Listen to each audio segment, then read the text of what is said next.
Welcome to home food zone. இன்னைக்கு இந்த வீடியோவில் நல்ல சூப்பரான ஹெல்த்தியான ஒரு லஞ்ச் ரெசிபி, நல்ல ஃபில்லிங்காக இருக்கும், ரொம்ப ரொம்ப ஹெல்த்தியானதும் கூட. எப்படி செய்கிறதுன்றதை நம்ம இப்போ பார்க்கலாம். செய்கிறதுக்கு ஒரு குக்கர் எடுத்துக்கோங்க. இதில் ஒரு கப் அளவுக்கு அரிசி சேர்த்துக்கோங்க. நீங்கள் எந்த அரிசி வேணாலும் எடுத்துக்கலாம். ஈவன் பச்சரிசியில் செஞ்சால் கூட ரொம்ப ரொம்ப நல்லாயிருக்கும்.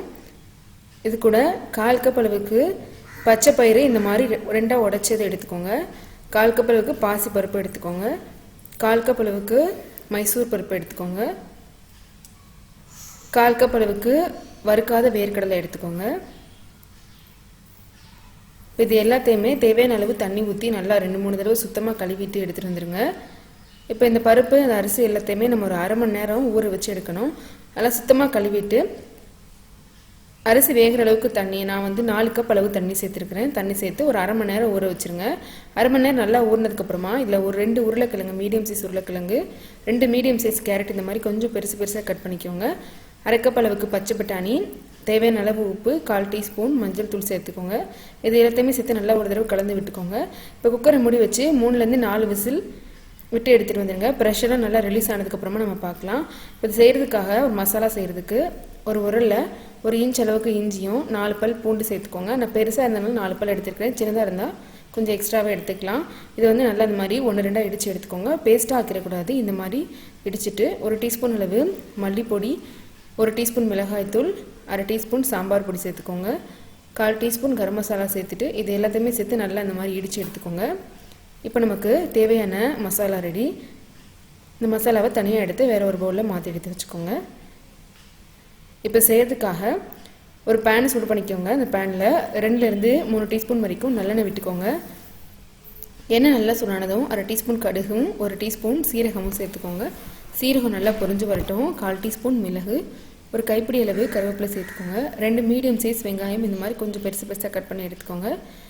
வெங்காயம் லேசாக வதங்கணும். வதங்கி நல்லா கண்ணாடி மாதிரி ஆகணும். அது வரைக்கும் வறுத்து எடுத்துக்கோங்க. வெங்காயம் ஓரளவு வறுப்பட்டுருக்கு. இப்போ இது கூட சேர்க்கறதுக்காக 2 பெரிய தக்காளி இந்த மாதிரி கட் பண்ணி சேர்த்துக்கோங்க.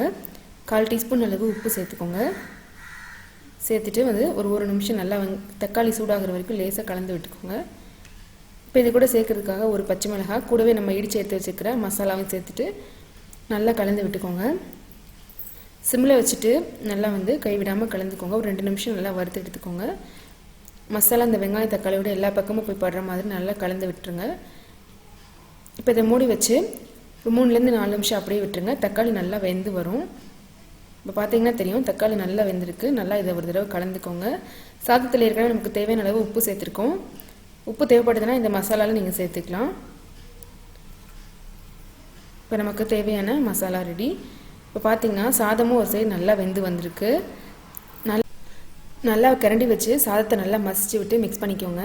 கொஞ்சம் குலைவாக இருந்தாலும் சாப்பிட்றதுக்கு நல்லாயிருக்கும். தண்ணி நம்ம 4 கப் சேர்த்துக்கிறதுனால நல்லா கரண்டிட்டு மசிச்சிங்கன்னா சாதம் நல்லா உங்களுக்கு குலைவாக வரும். இப்போது நமக்கு அந்த மசாலாவையும் உள்ளே சேர்த்துட்டு கூடவே ஒரு கைப்பிடி அளவு கொத்தமல்லி இலை சேர்த்துட்டு நல்லா இந்த மாதிரி மசிச்சு மசாலா நல்லா எல்லா பக்கமும் படுற மாதிரி மிக்ஸ் பண்ணி விட்டுக்கோங்க. நீங்கள் விருப்பப்பட்டீங்கன்னா ஒரு 1 டீஸ்பூன்லேருந்து 2 டீஸ்பூன் வரைக்கும் லெமன் ஜூஸ் கூட இந்த மாதிரி மிக்ஸ் பண்ணும்போது சேர்த்துக்கிட்டிங்கன்னா டேஸ்ட் ரொம்ப நல்லாயிருக்கும். இப்போ நல்லா இந்த மாதிரி எல்லா பக்கமும் கலந்து விட்டுக்கோங்க. இப்போ ஸ்டவ் ஆன் பண்ணிவிட்டு திரும்பவும் நல்லா ஒரு தடவை இந்த மாதிரி 2 நிமிஷம் வரைக்கும் நல்லா கலந்து விட்டுக்கோங்க. கொஞ்சம் சாதம் மசாலா எல்லாம் சூடானதும் மேலே 1 டீஸ்பூன் அளவு நெய் சேர்த்துட்டு ஒரு மூடி போட்டு இது ஒரு 5 நிமிஷம் அப்படியே லோ ஃப்ளேமில் வச்சு விட்டுருங்க. அப்போ தான் மசாலாலாம் நல்லா சாதத்தில் இறங்கும். இப்போ பார்த்தீங்கன்னா நெய்யெல்லாம் நல்லா கரைஞ்சி சூப்பராக வந்திருக்கு. இப்போ ஸ்டவ் ஆஃப் பண்ணிவிட்டு இதை சர்வ் பண்ணலாம். வெறும் அப்பளத்தோடய சேர்த்து சாப்பிட்றதுக்கு ரொம்ப ரொம்ப நல்லாயிருக்கும். பெருசாக சைட் டிஷ் எதுவுமே தேவையில்லை. ஊறுகாய் அப்பளமே நல்ல காம்பினேஷனாக இருக்கும். இதே மாதிரி நீங்களும் செஞ்சு பாருங்கள். நாளைக்கு இதே மாதிரி ஒரு நல்ல ரெசிபியோடு உங்களை மீட் பண்ணுறேன். அது வரைக்கும் பாய்.